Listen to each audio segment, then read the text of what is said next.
깊이 있는 종목 상담 토마토 진단쇼 참여 방법을 알려드립니다. 첫 번째, 전화 참여. 02-325-8200번으로 전화하셔서 궁금하신 종목과 매수가, 비중을 말씀해주세요. 두 번째, 유튜브로도 실시간 참여가 가능합니다.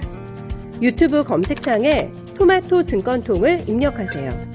실시간 스트리밍으로 방송도 직접 보실 수 있고 종목 진단도 가능합니다.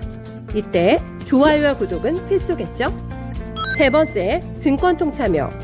모바일 어플리케이션 증권통을 다운받아 증권통 TV에 들어가서 아자아자란에 글을 남겨주세요.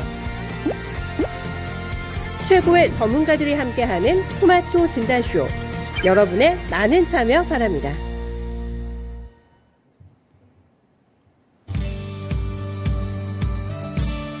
네, 시장이 바닥을 과연 잡은 게 맞을까요? 어제 이어서 오늘도 우리 시장 상승 흐름을 타고는 있지만 그래도 오전장에 비해서는 탄력이 조금 둔화되고 있기 때문에 약간은 조금 애매하다 이런 생각이 드는데요.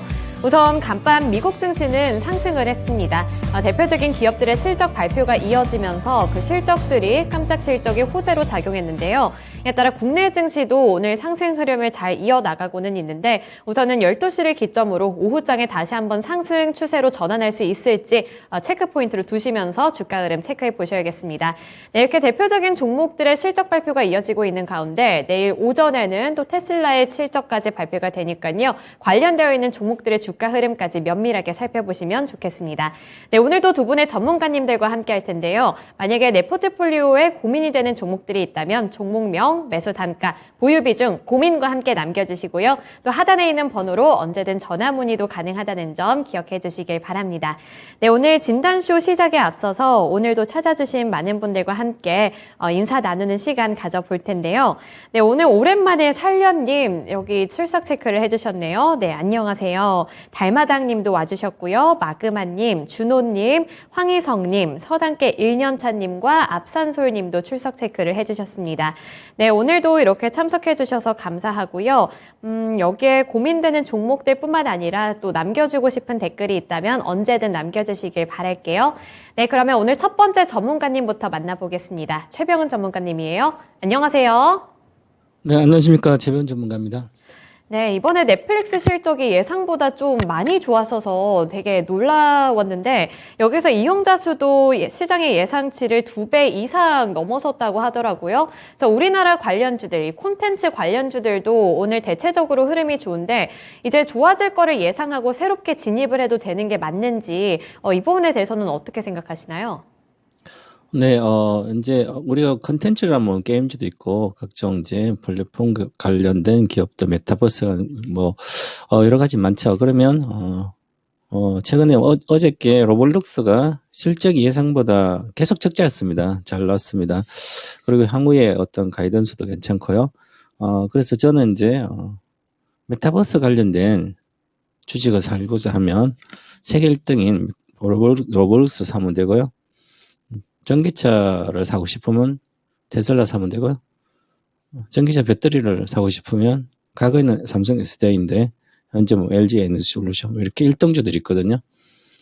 그러면 그 선행주 1등주들이 어떻게 실적이나 향후에 어떤 수혜를 받고 있는지를 분석하면 관련된 업종들의 이제 주가 예측이 어느 정도 가능합니다. 자, 그러면 지금 현재는 반등장이라고 저는 이제 일단 보고 있는데요. 지난번에 반등장이 7월 중순에 나왔었죠.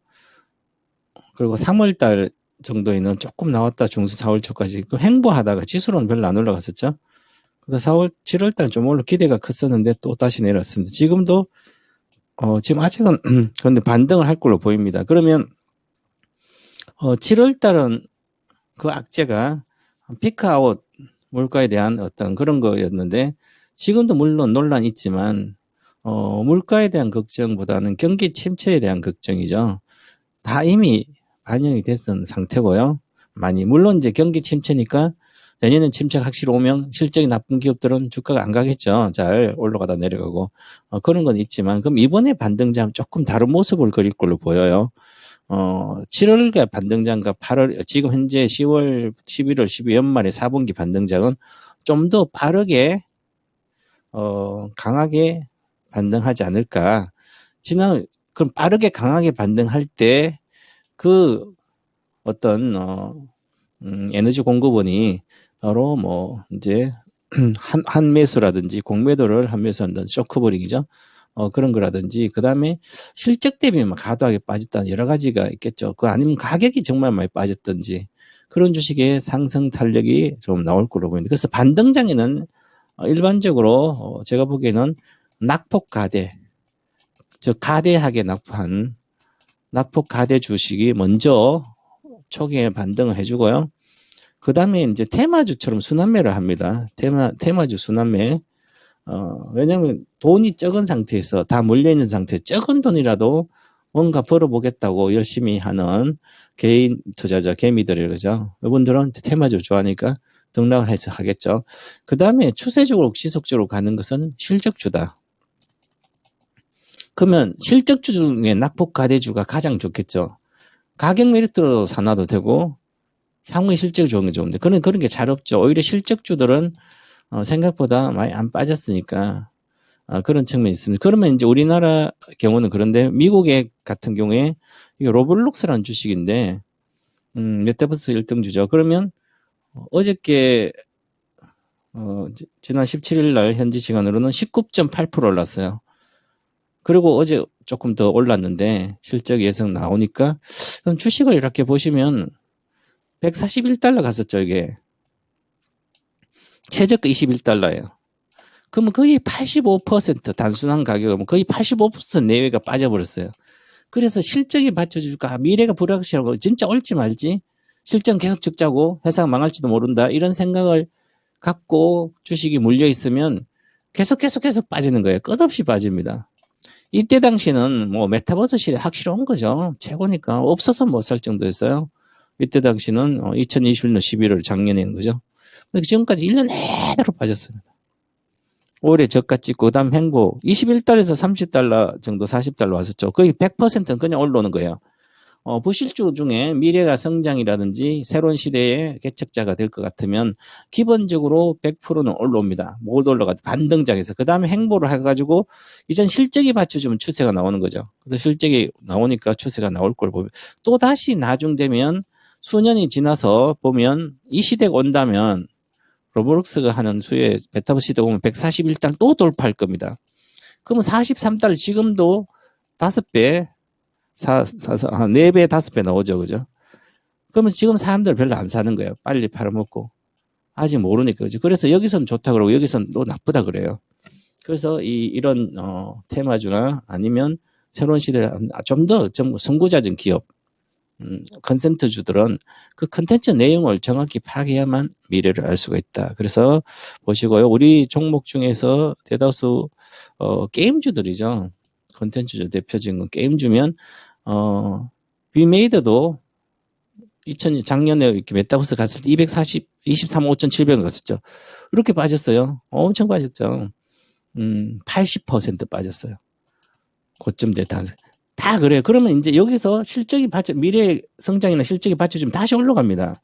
근데 이때 생각했던 거에 실적 이상 돌파를 못하면 당연히 올라가다 맙니다. 그게 바로 그런 거죠. 시즌 같은 거죠. 코로나 없어지면 진단이 적게 할 거 아니에요. 끝없이 빠져서 못 가는 거예요. 시즌 내려와서 반등을 사시면 안 되는 것이고 위메이드라든지 이런 건 그 시대가 오고 그 시대에 또 컨텐츠 하나 성공하면 대박이 터지기 때문에 그러면 올라갈 수 있다는 거죠. 그럼 위메이드도 이런 건 괜찮고요. 그 다음에 물론 실적이 아직 적자입니다. 영업 적자. 내년부터 나올 걸로 보는데 크지는 않을 걸 보이지만 그 다음에 NC소프트 같으면 해외에 대한 진출 신작에 대한 기대도 있고요. 크램프트도 마찬가지고 그리고 이런 주식이 많이 빠졌기 때문에 이제 반등을 해줘 어느 정도까지 올라갑니다. 기본적으로 뭐 70% 정도 50%는 기본 올라가기 때문에 바닥에서 샀을 때 중요한 것은 낙폭 가대에서 실적이 미래에 괜찮아진다. 신작이 기대가 있다. 이러면 사서 이익 나면 빨리 팔면 안 되고 그냥 보유를 해야 됩니다. 마음이 급해서 이거를 이익 나고 또 저거 가면 10번을 갈아타면 10번을 다 맞춰 모르지만 그러지 않고는 가만히 갖고 있는 건 못하다. 그래서 지금은 사서 쟁겨두는 즉 보유하는 전략이 가장 좋죠. 그래서 지금 매수 접근도 유효하다. 특히 실적이 좋아지는 게임주나 콘텐츠주를 사시라 이렇게 말씀드리겠습니다. 네, 우선은 실적이 중요할 것 같은데 이제 새롭게 접근을 해도 괜찮다 이런 코멘트를 주셨습니다. 그래서 콘텐츠 관련주들 최근에 반짝반짝 불이 들어오다 보니까 관심 갖게 되시는 분들 많을 것 같은데요. 지금 매수 접근도 유효하다는 평가 주셨으니까요. 참고하셔서 투자 전략 잡아보시길 바라겠습니다. 네, 그리고 여기 달마당님이 기분 좋은 댓글을 남겨주셨는데 박사님 보고 싶어서 수요일이 기다려진다 이렇게 말씀을 해주셨고요. 그리고 황희성님도 최병훈 전문가님 처음에 토마토에서 뵀을 때 거액자산가 양상 전문 최병훈입니다. 이렇게 인사한 게 기억난다고 댓글을 남겨주셨네요. 네, 전문가님이 이거 보면 굉장히 뿌듯해하지 않을까 싶어요. 그래서 오늘도 많은 도움 드릴 수 있도록 댓글창 많이 활용해 주시길 부탁드릴게요. 네, 이제 첫 번째 종목 진단으로 넘어가 보겠습니다. 오늘 첫 번째 종목은 구리구리 너구리님이 보내주신 현대중공업이고요. 진입가는 11만 8천 원, 그리고 보유비중 12% 들고 계십니다. 우선 여기에 환율이 올라가면 조선주는 오히려 실적에 더 좋은 호재 아닌가요? 현 시점에서 대응 방법 부탁드려요. 이렇게 댓글을 남겨주셨거든요. 네, 우선은 지금 환율이 어느 정도 진정하는 듯한 흐름이거든요. 현재 구간 환율 상황 체크해 보시면 일단 1417원 선까지 조정이 나타났는데, 그래서 뭐 맞는 말이긴 하지만 이 환율 영향을 어떻게 받는지도 좀 궁금하실 것 같고, 뭐 최근에 이 대우조선해양과 관련해서도 이 조선업 쪽으로 약간의 악재 소식도 들리는 것 같아서 이 두 가지 부분 고려했을 때 현대중공업의 주가는 어떻게 흘러가게 될지 함께 분석해 주세요. 네, 아까 앵커님이 거액자산 전문가, 최병훈 전문가, 맞습니다. 저는, 주식을 할 때 개인 투자자들이, 20, 30% 수익을 내기 위해서 이렇게 주식을 전부터 매수를 하게 되면 거의 다 실패한다고 봅니다. 10년 동안 아무리 노력하고 잠도 안 자고 공부해봤자 별로 돈도 못 번다. 그럴 바에 10년 동안 10배 갈 수 있는 주식을 사놓고 있으면 그냥 본업을 하다 보면 주식이 올라가 있어요. 제가 16년부터 배터리 주식들 한 거 전부 다 10배 다 올라갔습니다. 이상. 30배 간 곳 있고요. 그처럼 지금도 아직도 거액자산가가 되겠다는 사람들이 배터리 관련된 우리나라 1등주들을 안 갖고 있다면 30% 안 갖고 있다면 거액자산 될 생각도 말아라. 안 될 거다. 이렇게 단정적으로 저는 말씀드리거든요. 2016년부터 계속 그렇게 말씀드렸어요. 지금 결과본 그렇죠. 제 왜 이런 말씀드리냐면 예를 들어서 조선주다. 그럼 조선주가 가장 잘 나갈 때가 언제일까요? 그걸 일단 먼저 생각해야 되는 거죠. 이 업황. 조선주는 중국이 서부 대개발할 때 해외에서 자원을 실어다 날려야 되죠. 석유도 실어나고 석탄도 실어나고 나무도 실어나고 원자재 다 실어나고. 그럼 큰 배가 필요하잖아요. 그죠? 그럼 그 배를 필요하니까 해운사들은 아니면 발주를 해서 운임요금 많이 받아서 공급하니까 발주가 많이 나오잖아요. 배를 만들어 달라. 그러면 조선사 만들어 주잖아요. 그럼 그때 주식을 아무리 눈 감고 1999년도부터 2006년까지 눈 감고 그냥 돈만 생기면 빚을 내서 사도 절대로 손실 안 보고 엄청나게 갔습니다. 현대미포조선 147배 올랐고요. 2020년도 저가 대비 현대중공업은 55배가 올랐어요. 지금 한국조선해양이죠. 그 시대는 이제는 끝났습니다. 배가 10년 동안 발주해서 만들어서 타면 한 20년 정도 타는데요. 그럼 2030년도, 2025년도 내외, 지금 그러니까 교체 수요가 조금씩 나오고 있어요. 우크라이나와 러시아 전쟁하더라도, 그러면 유럽에서 LNG도 많이 도입하고 해야 되고, LNG는 많이 늘어나겠죠. 하지만, 그 일시적인 거기 때문에 그렇게 크지 않아요. 물론 지금 수주가 잘 되고 있어요. 근데 수년 동안 적자가 났습니다. 그럼 올해도 적자입니다. 그럼 단순히 이 실적이 좋다고요? 지금 적자가 2,588억이에요. 내년에 2년 뒤에 실적 예상된 현대중공업은 9천억입니다. 이거 거의 실적은 맞을 거예요. 그죠? 근데 실적이 9천억인데 10조입니다. 시가총액. 그럼 조선주가 10배예요. 시장 지금 9배, 10배밖에 안 되는데 조선주가 10배란 것은 고평가 안 된다고 적정주가 생각하겠죠. 하지만 내년 말 이후부터 내년 하반기 이후부터는 수주가 잘 안 나올 거예요. 발주가 안 나올 거예요. 그죠? 그러면 그 이후에 3년 뒤에는 실적이 나빠지는 거 뻔히 아는데 또 배를 지금 한 몇 년 만들어서 하면 10년, 20년 동안 배를 또 발주를 안 할 거거든요. 큰 흐름을 보라는 얘기죠. 이런 걸 보지, 한유할까요? 지금 배를 많이 인도하고 있냐. 지금 수주받아가 지으면 2년 뒤에 되는데요. 실제로 잔금을 받아서 들어올 때 환율이죠. 지금은 올해는 그 정도로, 올해는 적자잖아요. 계속. 환율 효과는 없다고 생각해야 되면 지금은 2년 뒤에 환율 효과 좋아야 되는 거죠. 2년 뒤에 다시 1,000원도 내려가면 오히려 나쁘잖아요. 5천억짜리 배를 수주했으면 지금은 20%, 한 1,000억 정도 받고 나중에 그 60%는 잔금 때 인도할 때 거의 받으면 환율은 그때 봐야 되는 거죠. 주식은 이렇게 업종하고 세부적으로 공부를 다 해야 됩니다. 막연하게 환율 효과, 지금 환율 효과는 오히려 반도체라든지 이런 게 훨씬 나올 때 많이 팔리니까. 근데 반도체 업황이 나빠지잖아요. 그럼 환율 효과는 그러면 LG 에너솔루션이 만들어서 납품하는 배터리는 오히려 그럼 환율 효과 더 좋죠. 지금 이제 양이 많지 않아서 그런데. 그래서 그렇게 생각을 자꾸 바꿔야 된다. 시대에 따라서 투자도 전략도 바꿔야 되기 때문에 그렇습니다. 그래서 저는 계속 현대중공업 물어보시면 조선주 물어보면 많으신데요. 8월부터 계속 파시라 그러잖아요. 분할 매수로. 마지막 기회다 이번에 파는 게. 보시면 올해 8월부터 끝없이 빠지죠. 9월부터. 반등이란 개념이 없습니다. 실적이 좋아야 되는데요. 그래서 반등해봐야 12만 5천 원. 장이 좋아지면 좋아지는 그런 개념이 아니에요. 상반기 장 나쁠 때 이건 올라갔잖아요. 그럼 장 좋아지면 이거 올라가고 다른 거 나빴던 게 올라가겠죠. 실적 좋은 거. 그래서 이런 것은 관심에 벗어나서 반등하시 파시고요. 본전 오시면 팔고요. 목표가가 12만 8천 원인데요. 12만 8천 정도 되면 파시고요. 만약 물 타는 것도 금지시키고 물 탈 바에 다른 주식 사시라 말씀드리고 손절가도 말씀드리겠습니다. 손절가 이번에 저가 깨면 손절하시고요. 그 저가는 11만 원입니다. 그럼 11만 손절가 12만 8천 원 목표가 드리겠습니다. 앞으로는 이쪽에 접근하지 않기를 저는 권유해 드리겠습니다.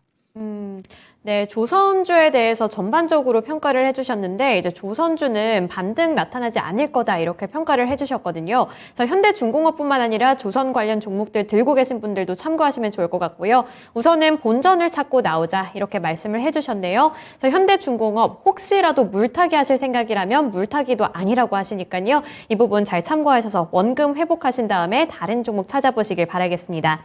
네, 그리고 그 사이에 차우차우님 와주셨네요. 안녕하세요. 네, 차우차우 제가 좋아하는 노래인데 괜히 반갑네요. 그리고 태리님도 지각생으로 이렇게 참석을 해주셨고요. 장한님도 안녕하세요. 반갑습니다.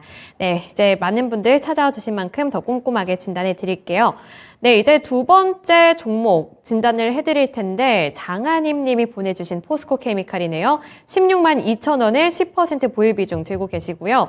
홀딩해도 되는지 궁금하다고 말씀을 해주셨어요. 그래서 언제 진입하신 건지는 모르겠지만 포스코케미칼 무섭게 치고 올라갈 때 그래도 용기 있게 들어가셨네요.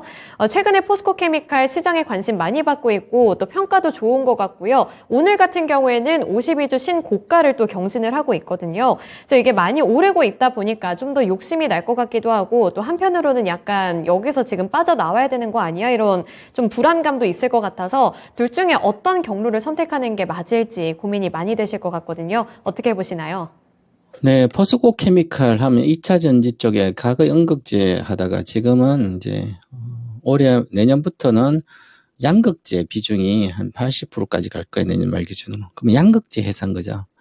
자, 그러면 시장이 폭락해서 돈을 못 벌고 시장 때문에 내가 돈을 잃었다, 벌었다 이런 개념은 맞지 않는다 그랬죠. 예를 들어 10년 동안 이상 성장하고 산업도 성장하고 그 기업도 성장하고 끊임없이 좋아지면 주가가 빠질 때 남들이 악소리 나고 빠질 때 가장 기회죠.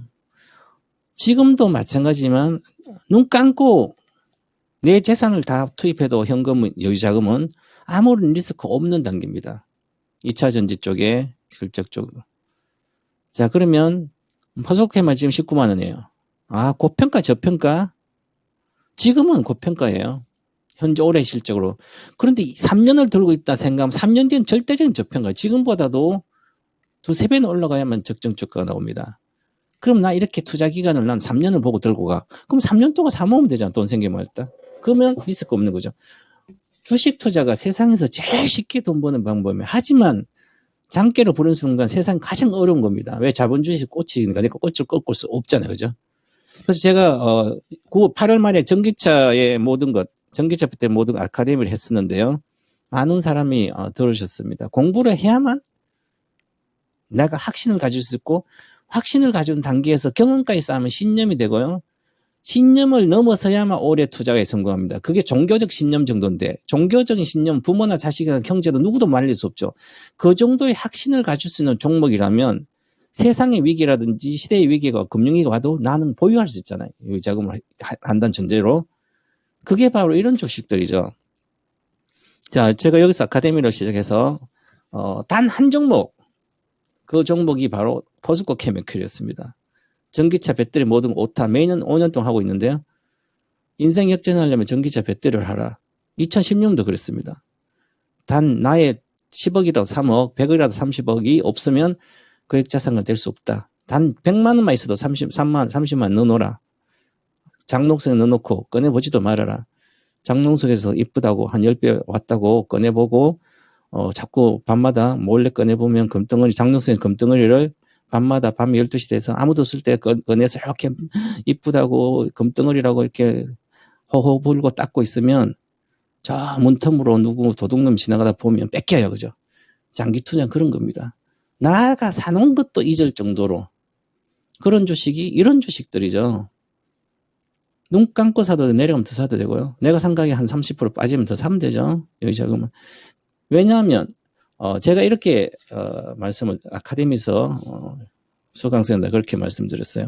지금은 이제 한 달, 2달 돼서 공개하는데 미국의 전기차 시장이 2023년도 시작해서 본격적 개화는 2024년도입니다.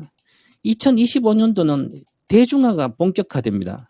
자, 그럼 25년도까지 미국만 보더라도 최대 수혜주를 찾아야 되는 거죠. 그 미국의 전기차 시장이 개화된 최대 수혜주는 대형주로서는 나옵니다. 이렇게 대형주로서는 LG 에너솔루션입니다. 눈 감고 사도 괜찮죠. 한번 60만 사도 내려가면 손 물타면 물탈동 갖고 있으면 됩니다. 자, 그 다음에 소재주로 최대의 수혜주가 포스코 케미칼입니다. 이렇게 아카데미에서도 해주고 다 가르쳐 드렸습니다. 오늘 시작하는 아카데미에서는 이제 이 LG 에너솔루션, 삼성 SDI, 포스코 케미칼 이 세 종목으로 주식 선물로 10배를 내는 걸 하는데 그처럼 강력한 이런 주식은 매매하면 안 되고 보유해야 되는 거죠. 그래서 미국의 1등 최대 수혜주는 소재로는 포스코 케미칼. 그리고 또한 최대 수혜주 한 종목이 더 있습니다. 그것은 뭐 나중에 방송을 들어서 아시고요. 오늘 포스코 케미칼 물어보지도 마시고 본인 샀는 것도 잊어버리고 내려오면 10% 아니라 30%까지 확보해야 됩니다. 지금을 확보해도 상관없고요. 물리면 어떻습니까? 물탈 생각하는 게 가장 잘하는 게 개인 투자잖아요. 물타시면 됩니다. 보유하시고 원래 제가 간단히 그냥 목표가 말씀드리면 3년 내에 80만 원대 목표가입니다. 지금보다 4배죠. 실적 예측해서 하는 거예요. 보유 권유드리겠습니다. 네, 포스코 케미칼 오늘 굉장히 잘 가고 있는데 보유 의견을 주셨습니다. 그래서 포스코 케미칼은 앞으로의 성장 기대감을 더 많이 받고 있다 이렇게 해석을 해볼 수도 있겠는데요. 그러니까요, 포스코 케미칼 잘 대응해 보셔서 여기서 수익을 더욱더 극대화하셔서 채워가셨으면 좋겠습니다. 그래서 이 포스코 케미칼 들고 계신 장하님님 나중에 수익이 더 많아졌다면 진단시 와서 자랑도 해주시길 부탁드릴게요. 네, 그리고 이제 다음 종목으로 넘어가 보려고 하는데 그 전에 살련님이 또 이렇게 2,000원을 저에게 쏴주셨네요. 네, 살련님 이쯤 되면 이제 아이디 바꾸셔야 되는 거 아니에요? 이제 스나이퍼로 바꾸셔서 항상 저의 심장을 이렇게 저격을 하시니까 살려가 아닌 스나이퍼로 바꾸신 다음에 하면 제가 또 기쁘게 맞이를 해드리겠습니다. 네, 감사해요. 네, 이제 다음 종목으로 넘어가 볼 텐데요. 다음 종목 레귤러님이 보내주신 녹십자고요. 19만 원에 20% 보유 비중 들고 계시네요. 아, 마음이 많이 답답하실 것 같아요. 19만 원이면 안 그래도 지루한 흐름 속에 진입을 하셨는데 지루한 흐름 또 이어가다가 그 다음에는 미끄러져서 녹십자가 그런데 어느 순간부터는 추가적인 모멘텀도 없는 것 같고 주가가 뚜렷한 흐름을 나타내지를 못하고 있어서 이거 버리기도 너무 아쉬울 것 같은데 이거 어떻게 보는 게 좋을까요, 전문가님? 네, 우리 녹십자는 제약주죠. 대표적인 제약주입니다. 병원 영업을 많이 해서 병의원 이런 데뿐만 아니라 이쪽에 뭐 거의 1등 회사라고 봐도 되겠죠. 뭐 백신, 뭐 혈액세포트 이런 뭐 유전자 대체조합도 있고요. 그래서 주로 이제 백신이 많이 들어가니까 녹십자 하면 병의원에 많이 매출이 나오는 기업들입니다. 자, 그러면 우리가 이제 바이오 시대에 오면 바이오의 가장 중요한 것은 왔잖아요. 왔는데 그것은 항암제라든지 당뇨 치료제 이런 게 이제 가장 큰 시장들이에요. 항암, 당뇨. 그러면 당뇨는 아주 어려운 치료. 이제 혈관 관련 질환은 극복할 수 없는 현재까지는 치매뿐나 극복이 안 되고 뭐 뇌출혈 정도지 치료액이 없어요. 그건 항암 치료제가 나오잖아요. 삼상에서 끝나고. 그러면 그 시장이 항암이 가장 크고요. 이 백신은 일시적인 거죠. 일시적이고 꾸준히 나옵니다. 이것도 매출은. 근데 매출이 이 회사는 영업하고 해서 꾸준히 병의원에 많이 납품이 되니까 영업이익이 꾸준히 나와요. 4,500억 정도 이렇게 나왔잖아요. 올해 이제 지금 21년 이렇게는 여러 가지 백신제들이 코로나 시대니까 그래서 2배가 늘었잖아요. 이익이. 이게 2배 늘었죠. 근데 이거 한 방이 큰 뭐 항암제 해서 뭐 몇 조의 기술수, 1조의 기술수하고 그런 건 아니죠. 그러면 과거에 이렇게 올라갔을 때 이것은 20년도는 안 올라갔잖아요. 코로나 시대에 얼마 안 올라갔죠. 20년 3월부터 20년. 그다음 20년도 7월부터 올라가. 이것은 그러면 코로나 처음에 왔을 때는 유전자 진단 뭐 이런 것부터 시장 이런 게 많이 올라. 실질적인 수혜주가 많이 올라. 그다음부터는 그 중에서 뭐 백신을 치료하니까 올라갔어요. 이렇게. 많은 한 5배 올라가 봤죠. 그죠? 10만 원에서 거의 5배 올라갔습니다. 그러니까 이 정도는 바이오 코로나 시대에 얼마 안 올라간 거예요. 부실주도 이 정도 올라갔으니까. 그러니까 이렇게 내려왔지. 제자리. 그건 늘 이 회사는 여기에 제자리죠. 왜냐면 특별하게 한 방 있는 그런 게 아니라 그냥 병원에 들어가는 거니까. 평균적으로 이 회사는 13만 원 뭐 이하에 사면 그건 한 20만 원대 가면 팔고 그 주식을 지금 12만 4천이잖아요. 그럼 다시 또 20만 대 가면 팔면 돼요. 이제는 과거로 원형 복귀를 했다. 간단한 거죠. 그러면 지금부터 시작해서 목표가입니다. 목표가 19만 5천 원. 현재는 보유하고 19만 사셨네, 그죠? 목표가가 본전이네요. 그래서 반전, 여기서는 지금 10만 원 이하 가면 그때는 물 타도 돼요. 10만 이하 최저가잖아요, 그죠? 경기나 장 안 될 때. 그러면 10만 이하 가서 물 타고, 비중 20%니까 물 탈 수도 없네요, 그죠? 그래도 10만 이하 물 타도 되니까. 한 시간은 많이 걸려요. 바이오전은 이렇게 반타작 나면 3년이 걸리면 3년 내에 거의 100% 오릅니다. 그럼 이게 한 20만까지 가겠죠. 한 3년 내로 기다려야 된다 생각하면 본전은 이상은 좀 하지 않을까 이렇게 보여집니다. 그래서 그런 걸 해서 참고하시기 바라겠습니다. 네, 지금 주가가 많이 빠져서 속상하실 것 같은데 그냥 차라리 아예 마음을 쉽게 그냥 다 내려놓고 3년을 바라보겠다 이렇게 보면 그래도 본전까지는 회복할 수 있다고 하니까요. 여유가 되신다면 기다려 보시는 것을 추천해 주셨습니다. 그래서 녹십자 잘 대응을 해보셨으면 좋겠고요. 오늘 최병훈 전문가님과는 여기까지 진단해 보도록 하겠습니다. 오늘 말씀 고맙습니다. 감사합니다. 네, 오늘도 최병훈 전문가님 다양한 종목들 함께 진단해 드렸습니다. 많은 도움이 되셨으면 좋겠는데요. 이제 두 번째 전문가님과는 애플, 아이폰과 관련된 이야기를 나눠볼까 하는데 오늘 아침부터 이 애플과 아이폰 14에 대한 여러 가지 소식들을 좀 확인해 볼 수 있었거든요. 우선 좋았던 소식 중에 하나는 이제 애플 쪽에서 2023년 4년 이 안에 폴더블 아이패드를 새롭게 생산을 할 거다 이런 전망이 나왔 나왔다는 점은 좀 긍정적으로 볼 수 있었는데 반대로 좀 아쉬운 뉴스도 있었습니다. 아이폰 14 프로를 감산한다는 소식 때문에 국내 이 부품 업체들의 주가는 오늘 미끄러지고 있거든요. 그래서 도대체 어느 소식에 조금 더 집중을 해서 투자 전략 포인트를 잡아야 할지 이광무 전문가님과 함께 코멘트 들어보도록 하겠습니다. 안녕하세요. 네, 안녕하세요. 이광무 전문가입니다. 네, 오늘 애플과 관련해서 여러 가지 뭐 호재로 삼을 만한 이슈도 있었고 약간의 악재 같은 뉴스도 있었는데 이 둘 중에 어느 뉴스를 조금 더 무게를 실고 봐야 할까요? 저는 일단 장 초반에 시장에서 느꼈을 악재가 좀 더 우선시되지 않을까라고 생각이 되고 있거든요. 일단 아무래도 애플에서 생산량에 대한 부분들을 좀 줄여간다는 거는 분명히 좀 수요 예측에 대한 부분들이 조금은 감소됐다는 것이기 때문에 아이폰 관련된 종목들에 대한 향방에 대해서 큰 도움이 되지는 않을 것 같습니다. 이 부분들이 조금은 아쉽게 좀 느껴질 것 같고요.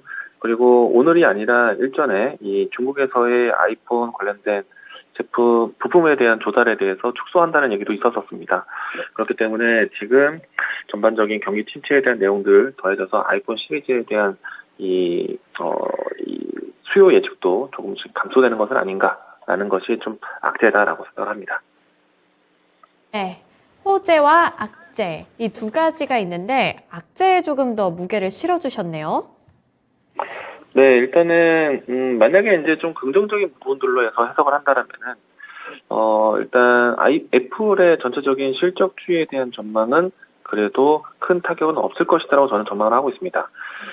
이유를 본다면은 지금 애플에서 주력하고 있는 시리즈에 대한 제품군들이 그러니까 이 좀 더 프리미엄급에 대한 시리즈를 좀 더 크게 선호를 하고 있고요. 그리고 이 부분들에 대해서는 마진이 상당히 좀 많이 남을 수 있기 때문에 실적에는 도움이 되지 않을까 예상을 하고 있습니다. 그래도 아이폰 수요 예측에 대한 부분들이 조금 감소된다는 거는 그래도 조금 시장에서는 부품 공급에 대한 좀 아쉬운 점으로 해석하지 않을까 생각이 됩니다. 네, 알겠습니다. 지금 악재와 호재가 겹쳐 있는 상황이라서 이 둘 중에 어느 부분에 조금 더 집중해야 할까 이 부분과 관련해서 평가를 내려주셨는데요. 우선은 이 애플 아이폰 14 플러스 감산과 관련해서도 이 평가나 뭐 해석이 조금씩은 엇갈리고 있습니다. 일단 시장에서는 악재로 받아들이고 있는데 오늘 뭐 CNBC와 블룸버그 보도의 내용에 따르면 지금 이렇게 된 게 소비자가 고가의 프리미엄 모델에 쏠리는 경향을 보이고 있기 때문에 상대적으로 이렇게 좀 부진한 흐름이 나타나는 거다. 이런 해석도 있으니까요. 이런 부분들 함께 잘 체크해 보시면 좋겠습니다. 네, 이제 이광무 전문가님과 함께 진단해 볼 첫 번째 종목 볼 텐데요. 네, 이번에는 차우차우님이 보내주신 KCS고요. 5,600원에 5% 보유 비중 들고 계십니다. 바닥이 5,500원이라고 생각해서 들어가셨대요. 근데 바로 다음 날에 9%가 빠져서 일단은 내버려 두고 있는데 지금 여기서 손절을 해야 될지 아니면 본전까지는 찾고 나와야 될지 고민이라고 하시거든요. 그런데 정말 많이 놀라고 좀 후회스러웠을 것 같은 게 진짜 들어가자마자 바로 빠져서 이거 대응 방법을 잘 생각을 못할 것 같아요. 그래서 KCS 어떻게 해보는 게 좋을까요? 일단은 기업의 전반적인 매출 규모나 그리고 일정한 영업이익률은 주가가 좀 안정돼 보일 수는 있겠는데요. 다만 이제 주가에 대한 향방에 대한 모멘텀을 삼을 수 있는 이슈들 같은 사실은 이 주가를 부양시키기 위한 특정한 이슈 좀 기대하기가 좀 어렵다라고 생각합니다. 그래서 제가 보았을 때는 KCS 실적이 발표될 수 있는 시점에서는 종목에 대한 향방에 대해서 좀 고민을 하셔야 되지 않을까 생각하고 있고요. 일단 현재 위치를 봤을 때 주가 차트를 봤을 때는요. 그래도 좀 단기적인 저점을 좀 확인하고 있는 모습으로 해석할 수 있기 때문에 일단 현재 지점보다는 좀 더 오른 자리까지는 기다려보자. 그리고 매수하신 가격대가 5,600원 라인대인데요. 추가적인 상승을 예상하면서요. 매수하신 가격대에서는 비중 축소 전략으로 이야기 드리도록 하겠습니다. 네, KCS 단기적 저점 이 부분도 언급을 해주셨고요. 그리고 말씀해주신 가격 구간에서 대응 방법 잘 선정해 보셨으면 좋겠습니다. 그래서 KCS 관련해서 진단을 해드렸는데 주가가 갑자기 빠져서 너무 걱정이 되시겠지만 침착하게 잘 대응해 보시길 바랄게요. 네, 그리고 두 번째 종목으로 넘어가 보도록 할 텐데요. 네, 두 번째 종목은 시청자님과 전화통화 연결입니다. 지금 바로 연결해 볼게요. 네, 안녕하세요. 네, 안녕하세요. 네, 오늘 어떤 종목 들고 오셨나요? EV 첨단 소재 네. 1970원에 5%. 1970원에 5%요. 네. 이게 혹시 뭐 리튬 때문에 들어가신 건가요? 어떤 소식 때문에 진입하셨을까요? 네, 리튬 때문에 들어갔어요. 아, 리튬 때문에. 네. 네, 사실 그것밖에 생각나는 게 없을 것 같긴 해요, 이 종목이. 그래서 그러면 네. 들어가셨는데 이제 지금 좀 주가가 흐름이 그렇게 좋지가 않아서 걱정되실 것 같아요. 그러니까 오늘 들어갔는데 제가 잘못 들어간 것 같기도 하고 네. 좀 높은 데서 좀 들어간 것 같아서 네. 어떻게 앞으로 전망은 어떻는지 지금 어떠는지 한번 물어보려고요. 네, 알겠습니다. 앞으로의 전망이 궁금하다고 하시니까요. 앞으로의 전망과 함께 그에 맞춰서 어떤 대응 전략하면 좋을지 물어볼게요. 네. 네, 전문가님, EV 첨단 소재 리튬 때문에 진입을 하셨다고 하는데 리튬과 관련해서는 시장에서 좀 시끌벅적한 것 같은데 그에 비해서 탄력은 좀 많이 못 받고 있는 것 같아요. 뭐 리튬 중에서도 EV 첨단 소재만 좀 그런 건지 궁금하기도 하고 앞으로의 전망이 어떨지와 함께 그에 맞는 대응 전략도 함께 세워주세요. 네, 일단 이 종목의 리튬 사업에 대해서 전망을 좀 길게 가져가기보다는요, 지금 현재 있는 이슈에 좀 집중하는 게 필요하지 않을까 생각을 합니다. 일단 제가 봤을 때는 주가가 절대 좀 점잖지 않다라고 생각을 하고 있거든요. 왜냐면은 최근에 주가에 대한 변동성 등락을 보시게 되면은 상당히 빈번하게 상승과 하락을 반복을 하고 있습니다. 그리고 이 등락폭조차도 작은 등락폭은 아닌 것 같고요. 최근에 2,200원대까지 다녀왔던 주가가 1,700원대까지 내려오기도 했었고, 다시 재차 2,200원대까지 올라오기도 했기 때문에, 이 종목은 주가 탄력이 지금 이루어지고 있다라고 생각합니다. 일단 주가는 저는 일단 지켜보자. 왜냐면요, 지금 포스코 케미칼뿐만 아니라 주요 2차 전지 소재 기업들에 대한 공급에 대한 내용들, 사실은 원자재 가격 상승에 대한 배경도 있지만은 전반적으로 IRA라든지 그리고 2차 전지 산업에 대한 여러 가지 공급망에 대한 재편성 때문에 소재 조달에 대한 이슈가 상당히 계속 빈번할 것 같습니다. 특히나 만약에 이 IRA 중국에 대한 의존도 중국화가 나온다라는 이야기들이 나온다라면은 더 좀 큰 변동이 나올 수 있기 때문에 저는 좀 더 지켜보자, 이슈를 좀 더 집중해서 보자라고 이야기 드리고 싶고요. 다만 이제 EV 첨단 소재 같은 경우에는 최근에 움직였었던 주가를 보시게 되면은 2,300원이 넘어가는 위치에서는 사실은 좀 큰 폭의 하락이 연출되기도 했었습니다. 그리고 지금 다시 한번 2,200원대, 2,300원대 라인에서는 어느 정도 좀 단기 고점을 형성할 가능성은 좀 있다. 물론 이 라인에서 최근에 움직였던 거래량 이상의 새로운 거래량이 유입된다라면은 상당히 좋을 것 같은데, 지금은 좀 거래량이 좀 급감되어 있는 상태이죠. 만약에 여기서 거래량이 급증한다라면은 2,300원 돌파 여부 테스트가 이루어지게 될 것입니다. 그래서 일단 중요한 가격점은 2,300원 라인대, 2,200원에서 2,300원 라인대 설정하시고요. 지금 현재 위치에서의 매수가, 약손실 구간에서는 좀 더 기다려보자. 이슈 변동이 좀 더 있을 것 같습니다. 그래서 저는 장기적인 측면에서 이 종목을 끌고 가자는 의견보다는 지금은 지켜볼 때가 많다. 이슈가 좀 빈번하게 나온다라고 이야기 드리겠습니다. 홀딩 의견입니다. 네, EV 첨단 소재 진입한 지 얼마 안 됐다고 하셨잖아요. 그러니까 지금은 성급하게 뭔가 하시기보다는 보유하시면서 아까 2,200원 그리고 2,300원 구간 설정해 주셨으니까 그 부분 잘 체크해 보시면 좋겠어요. 네, 감사합니다.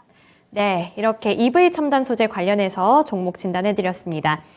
그동안에 지금 아까 애플 이야기를 해서 그런지 차우차우님이 애플은 사실상 성장할 만한 분야가 별로 없지 않나요? 이런 의견을 주셨네요. 네, 살려님이 애플 플라잉카 이렇게 말씀을 해주셨는데 플라잉카가 나올 날이 있기는 할까요? 진짜 있으면 좀 타고 다니고 싶다는 생각도 들고 이번에 애플 쪽에서 애플카 만든다 이런 소식은 굉장히 많이 들려왔던 것 같은데 그 애플카부터 먼저 나와야 플라잉카까지 나중에 갈 수 있지 않을까 싶어요. 그래서 나중에 애플 쪽에서는 또 어떠한 혁신 움직임을 나타내게 될지 좀 기대가 되는 부분입니다. 네, 이어서 다음 종목으로 넘어가 볼게요. 네, 다음 종목은 아싸님이 보내주신 홈센터 홀딩스고요. 1,415원에 진입을 하셔서 10% 보유 비중 들고 계시네요. 그래서 목표가를 1,500원 정도로 보고 계신다고 하는데 그게 가능할지 궁금하다고 하시네요. 이 홈센터 홀딩스가 시멘트 관련주로 엮여 있다고 알고 있는데 뭐 시멘트 관련해서 그 전에 뭐 10월 초까지만 해도 뭐 가격과 관련된 소식이 있었던 것 같긴 한데 그 이후에는 뭐 별로 주가가 잘 안 움직여서 1,500원까지 갈 수 있을지 좀 궁금하거든요. 어떻게 전망하시나요? 네, 일단은 건축 기자재 관련돼서는 아직까지는 크게 모멘텀을 부각시키는 이벤트가 좀 부재한 것 같습니다. 물론 이제 윤석열 정부에서 여러 가지 건축, 부동산 경기 회복에 대한 키워드를 크게 잡고 있지만은 실질적으로 국내 주택 지표에 좀 도움이 될 만한 내용은 좀 없었다라고 생각이 좀 된 것 같고요. 대신에 이제 홈센터 홀딩스 같은 경우에는 최근에 이야기 주신 것처럼 가격 가격 인상에 대한 이야기들로 해서 전반적인 업계 마진 개선에 대한 내용들은 나오고 있습니다. 일단 홈센터 홀딩스가 주가가 부진했던 것도 최근에 시장 브레이크와 함께 같이 잡아준 모습이 있기 때문에 추가적인 하락보다는 그래도 좀 기다려볼 수 있지 않을까 생각하고 있고요. 매수하신 가격대 1,400원대부터 해서 1,000원대까지 내려온 위치는 상당히 좀 크게 떨어졌습니다. 그래서 지금은 쉽게 매도하기보다는요, 좀 브레이크 잡고 반등을 좀 기다려보자라고 이야기 드리겠습니다. 종목의 움직임들은 1,200원 라인대까지 기다려보자라고 이야기 드리겠습니다. 네, 알겠습니다. 홈센터 홀딩스는 조금 더 기다려보자 이렇게 의견 주셨으니까요.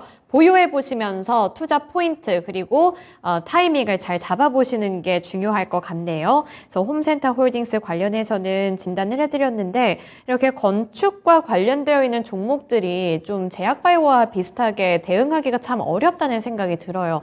그래서 이럴 때는 다른 투자 포인트들 여러 가지를 좀 고려를 해보셔야 될 것 같으니까 진단쇼 통해서도 많은 진단 얻어가셨으면 좋겠습니다. 네, 이어서 다음 종목 넘어가 보도록 할 텐데요. 다음 종목은 제갈공명님이 보내주신 종목이고요. LB세미콘 9,500원에 10% 보유 비중 들고 계시네요. 네, LB세미콘을 저때 진입을 하셨는데 일단 횡보할 때 들어가셨나 이 생각이 들거든요. 그래서 횡보하는 구간에 진입을 하셨다면 이제 좀 바닥이고 다시 올라가지 않을까, 예전에 그 흐름을 찾을 수 있지 않을까 이런 생각을 들고 진입을 하신 것 같은데 뭐 최근에는 다시 주가가 좀 회복하려는 듯한 모습을 나타내서 기대가 되기도 할 것 같아요. 그래서 LB세미콘 어떻게 대응 포인트 잡아보는 게 좋을까요? 네, 일단은 LB세미콘 지금 그래도 9,500원 라인 때 손실이 컸었는데 7,000원대에서 지금 8,000원대까지 반등을 좀 잘하고 있는 상태이거든요. 그리고 이 종목 같은 경우에는 사실은 메모리 영역에 대한 뉴스보다는 좀 테마적인 영향이 좀 컸었던 종목이다 보니까 일단 불특정한 시점에서 이슈가 좀 부각이 될 수 있습니다. 만약에 그런 시점이 나온다면 저는 좀 단기 상승에 대한 부분들, 또 이벤트성이 가능할 수 있기 때문에 반등한다면 정리 의견 드리고 싶고요. 일단 지금 현재 8,000원대까지 좀 차근차근 잘 올라왔는데 예상되는 반등은 9,000원, 9,200원 라인 때는 좀 중요할 것 같습니다. 그래서 지금은 홀딩 의견을 드리지만은 9,000원 넘어오는 자리에서는 비중 축소 관점으로 좀 대기하자라고 이야기 드리겠습니다. 네, 설정해주신 가격 구간 잘 지켜가시면서 그 안에서 비중 축소 의견을 주셨거든요. 그러니까 지금 10% 보유 비중 들고 계신 만큼 단계별로 비중을 잘 줄여 나가시면서 손실 메꾸시고 또 다른 종목들도 함께 탐색을 해보셨으면 좋겠습니다. 최근에는 뭐 종목별로 이렇게 움직임이 빠르게 좀 전환이 되고 있잖아요. 주가가 올라가는 건 느리지만 그 안에서 빠르게 전환이 되고 있기 때문에 여기서 만약에 손실이 더 커질 것 같다 싶으면 그때는 좀 다른 종목들 쪽으로 눈을 돌려보는 것도 괜찮지 않을까 생각이 듭니다. 그래서 이런 부분들 잘 참고해 보시면서 진단쇼에서 내 종목뿐만 아니라 괜찮다고 하는 종목들도 많이 언급이 되니까 그런 부분들도 함께 주워 담아 가셨으면 좋겠습니다. 네, 다음 종목 또 빠르게 진단을 해드리고 싶은데요. 이번에 우상향님이 보내주신 종목이고 ISC 32,200원에 12% 보유 비중 들고 계십니다. ISC 실적 발표 이후에 급락하고 있다는 점이 우려스럽다고 말씀을 해주시네요. 그래서 그냥 일단 실적 발표 다음에 급락하는 거니까 기다려도 되는지 궁금하다고 하시는데 우선은 이 ISC가 그러게요. 갑자기 실적을 발표하고 급락 중이라서 이거 그냥 단기 조정이라고 봐도 되는 건지 궁금하고요. 단기 조정이라면 또 기다리면 올라가지 않을까 싶은데 ISC 어떻게 보시나요? 네, 일단 ISC에 대한 주가 대응은 단기적으로 보시는 것보다는 중장기적으로 보셔야 되는 겁니다. 지금 주가가 어제 그제 해서 좀 단기 하락을 했는데 주가의 전체적인 흐름을 보시게 되면은 ISC 시장 대비해서 상당히 지난해와 올해 꾸준하게 상승 추세를 만들었었던 종목이기도 합니다. 이 종목 같은 경우에는 반도체 이 소켓 공급하는 회사인데 시장 점유율이 큽니다. 그래서 전반적으로 반도체 공급 리스크라든지 반도체 업황 힘들다 하더라도 일정한 부분 안에서의 실적 추이는 안정적으로 만드는 회사이기도 하고요. 그리고 반도체 업황이 지금은 어려운 국면인 것은 사실입니다. 그런데 반도체 새로운 신제품에 대한 출시 효과가 나온다라면은 상당히 큰 흐름을 만들 수 있어서 저는 장기적으로 보셔야 된다라고 얘기 드리고 싶고요. 일단은 현재 위치 같은 경우에는 올해 연중에 진행됐던 주가 흐름 안에서 박스권 하단에 위치한 자리이기도 합니다. 일단은 아직까지는 완벽한 저점을 확인한 자리는 아니기 때문에 좀 더 지켜봐야겠지만은 충분히 저점을 형성할 가능성이 크다라고 생각합니다. 일단 지금은 홀딩 의견 드리겠고요. 그리고 반등 가격대가 32,000원, 아주 높은 가격은 아니거든요. 36,000원대 박스권 1차적인 목표 보시고 종목 대응하시면 좋을 것 같습니다. 실적 추이는 안정적으로 나올 회사니까 너무 걱정하지 않으셔도 될 것 같습니다. 네. ISC 관련해서 진단해드렸습니다. 우선은 3분기 실적에 대해서는 약간은 회의적인 평가가 시장에서도 나타나고는 있지만 전문가님이 말씀을 해주신 것처럼 이 종목은 약간은 중장기적인 관점으로 바라봐야 한다. 이런 평가도 좀 많이 나오고 있거든요. 따라서 이 ISC 같은 경우에는 조금 더 지켜보시면서 대응 포인트를 잡아보셔야 될 것 같은데요. 최근에 뭐 반도체 업황에 대해서 안 좋은 소식도 있었지만 요즘 들어서는 그래도 뭐 삼성전자, SK하이닉스 등 좀 괜찮은 소식들, 그러니까 호재가 될 만한 소식들도 간간히 들려오고 있는 분위기라서 이러한 부분들 정말 분위기를 반전시킬 수 있는 하나의 시그널로 포착이 될 수 있을지를 잘 고려해 보시면서 투자 포인트를 잡아 보셔야겠습니다. 이렇게 반도체 관련해서 진단해 드렸고요. 이제 아마도 다음 마지막 종목이 되지 않을까 싶은데 상신 EDP 18,000원에 40% 보유 비중 들고 계시네요.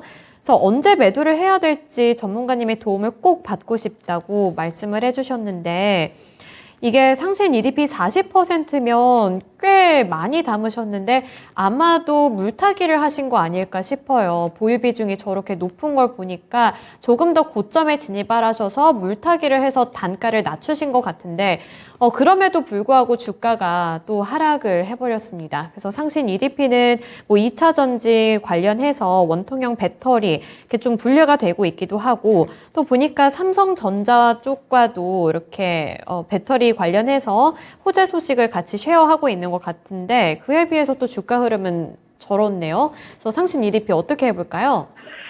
네, 일단은 삼성 SDI 측면에서도 원통형 배터리 구상을 하고 있거든요. 그러면은 삼성에서의 이 삼성 SDI의 원통형 배터리에 대한 형성을 한다면은 상신 EDP가 반사 이익을 같이 받을 수가 있습니다. 그래서 저는 일단은 지금 시장에서는 특정 모델에 대한 원통형 배터리에 대한 공급에 대한 이야기들이 많이 이슈화되고 있기 때문에 저는 상신 EDP는 좀 더 기다려보셔도 괜찮겠다라는 생각이고요. 매수하신 가격대에서 비중이 상당히 크십니다. 그리고 매수하신 가격대가 추세 상승으로 진행됐을 때 좋은 가격이긴 하지만 지금은 박스권 형태에서의 위치를 다시 봤을 때는 박스권 상단처럼 보실 수 있는 자리예요. 그래서 지금은 주가 하락에 대해서 크게 걱정하지는 않고 있지만은 반등했을 때 17,000원, 18,000원 선에서는 단가 조절을 좀 하셔야 되지 않을까. 그러려면은 먼저는 비중을 좀 줄였다가 다음 대응하시는 게 좀 필요할 것 같고요. 가급적이면은 이 종목은요 17,000원 이하에서 매수 평균 단가 만드시면 좋을 것 같습니다. 일단은 지금은 기다리자, 반등 기다리자. 그리고 올라오면은 17,000원 이상에서는 비중을 축소하고 다시 재차 17,000원 이하로 내려왔을 때 단가를 낮추자라고 이야기 드리겠습니다. 네, 단가를 낮추는 게 핵심이 될 것 같아서요. 이 부분 잘 지켜가셔야 될 것 같습니다. 자, 일단은 보유 의견을 주셨는데 여기서 일단 목표는 단가를 낮추는 점이라는 거 기억해 보시면서 투자해 보시길 바랄게요. 네, 오늘 이광무 전문가님과는 여기까지 진단해 보겠습니다. 오늘 말씀 고맙습니다. 네, 고맙습니다. 네, 오늘 반도체 관련 종목들도 많이 올라왔고, 그리고 뭐 2차전지랑 엮여있는 종목들도 참 많이 올라왔는데요. 반도체와 2차전지, 우리나라 국내 증시에서 그래도 주도하고 있는 섹터들 중에 하나라서 그 섹터 내에서 다양한 종목들 보유하고 계신 분들이 많을 것 같습니다. 그래서 이 투자 포인트 잡는 게 참 까다롭고 쉬운 듯 어렵게 느껴질 수도 있는데요. 그래도 많은 분들 이렇게 팁 주신 거 잘 고려를 해보시면서 투자 포인트도 잘 잡아보셨으면 좋겠습니다. 네, 그리고 이제 마치기 전에 시장 상황 잠깐만 체크해드리려고 하는데요. 이게 좀 아쉽네요. 시장이 좀 아쉬운 게 12시를 기점으로 어제처럼 좀 올라갔으면 좋겠다 이런 바람을 안고 제가 지금 차트를 확인을 해보니까 물론 뭐 탄력이 둔화된 이후에 더 막 빠지고 있진 않지만 횡보를 하고 있지만 0.13%로 아까 오전장에 비해서는 탄력이 좀 둔화가 됐거든요. 그래서 이 부분 염두에 두셔야 될 것 같고, 그리고 코스닥 지수 같은 경우에도 0.57% 상승세 나타내고는 있지만 간신히 700포인트 선을 지켜나가고 있습니다. 오늘 700포인트 선을 회복했다는 것은 의미를 갖고 있지만 또 이게 무너지지 않아야 정말로 큰 의미가 되지 않을까 싶어서요. 오후장 주가 흐름 잘 체크해 보시면서 투자해 보셨으면 좋겠습니다. 네, 오늘 이렇게 진단쇼 진행 마치도록 하겠고요. 지금까지 투자 판단에 대한 도움 정보를 드렸습니다. 하지만 특정 종목의 상승과 하락을 보장하지는 않는다는 점 유의해 주세요. 오늘도 시청해 주셔서 고맙습니다.